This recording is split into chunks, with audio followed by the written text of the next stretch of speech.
Hello everyone, ఈ వీడియోలో మనం TS TET 2024 4th class Telugu important bits నేర్చుకుందాం.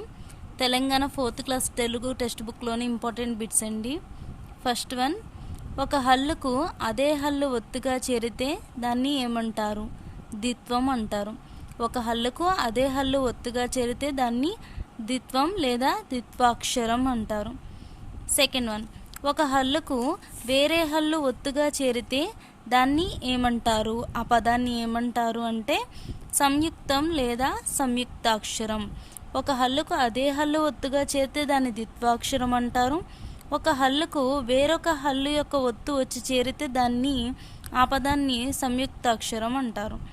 థర్డ్ వన్, తెలంగాణ వైభవం పాఠం యొక్క ఇతివృత్తం ఏమిటి? తెలంగాణ గొప్పతనం. తెలంగాణ వైభవం పాఠం యొక్క ఇతివృత్తం తెలంగాణ గొప్పతనం. ఫోర్త్ వన్, అరసున్న, సున్నా, విసర్గ వీటిని ఏమంటారు? ఉభయాక్షరాలు అంటారు. పేర్లను తెలిపే వాటిని ఏమంటారు? నామవాచకాలు. అంటే వ్యక్తుల యొక్క పేర్లు కానీ, ప్రాంతాల యొక్క పేర్లు కానీ, వస్తువుల యొక్క పేర్లు కానీ, ఇలా పేర్లను తెలిపేటువంటి పదాలను ఏమంటారు అంటే నామవాచకాలు అంటారు. కంసుని చెల్లెలు పేరు ఏమిటి? దేవకి. సెవెంత్ వన్, వినాయక చవితి పాఠ్యభాగం ఇతివృత్తం ఏమిటి? సంస్కృతి సాంప్రదాయం. వినాయక చవితి పాఠ్యభాగం యొక్క ఇతివృత్తం సంస్కృతి సాంప్రదాయం. ప్రక్రియ వచ్చేసి వ్యాసం. ఎయిత్ వన్, పార్వతీదేవి వినాయకుడిని దేనితో తయారు చేసి జీవం పోసింది? నలుగు పిండితో. వినాయకుడిని దేనితో తయారు చేసింది పార్వతీదేవి? నలుగు పిండితో. నైన్త్ వన్, గణేశుని వాహనం పేరు ఏమిటి? అనింద్యుడు అనే ఎలుక. వినాయక చవితి అనేటువంటి పాఠ్యభాగంలో ఉన్న బిట్టండి. గణేశుని వాహనం పేరు అనింద్యుడు అనే ఎలుక.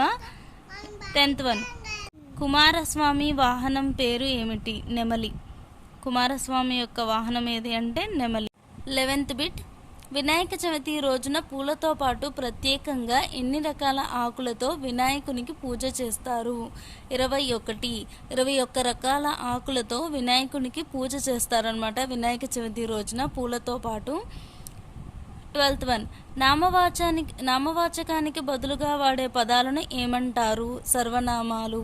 నామవాచకానికి బదులుగా వాడేటువంటి పదాలను సర్వనామాలు అంటారు. ఆమె, అతడు, ఇది, అది ఇలాంటివి అనమాట. 13th, ముస్లింలు పేదలకు చేసే దాన ధర్మాలను ఏమంటారు? జకాత్ అంటారు. ముస్లింలు రంజాన్ రోజున పేదలకు వాళ్ళ సంవత్సరం అంతా ఉండేటువంటి ఆదాయంలో సంవత్సరానికి ఒకసారి పేదలకు దాన ధర్మాలు చేస్తూ ఉంటారు. దాన్ని ఏమంటారంటే జకాత్ అంటారు. ముస్లింలు రంజాన్ మాసంలో చేసేటువంటి ప్రత్యేక నమాజ్ పేరు ఏమిటి? తరావీహ్. ముస్లింలు రంజాన్ మాసంలో ఒక ప్రత్యేకమైనటువంటి నమాజ్ని చేస్తారు. దానిని ఏమంటారంటే తరావీహ్ అంటారు. తరావీహ్. దేశమును ప్రేమించుమన్న పాఠం యొక్క ప్రక్రియ ఏది? గేయం. దేశమును ప్రేమించుమన్న పాఠం యొక్క ప్రక్రియ గేయం. ఇతివృత్తం వచ్చేసి దేశభక్తి. మన దేశ జాతీయ గీతం రచయిత ఎవరు? రవీంద్రనాథ్ ఠాగూర్. మన దేశం యొక్క జాతీయ గీతం జనగణమన. రచయిత ఎవరు అంటే రవీంద్రనాథ్ ఠాగూర్.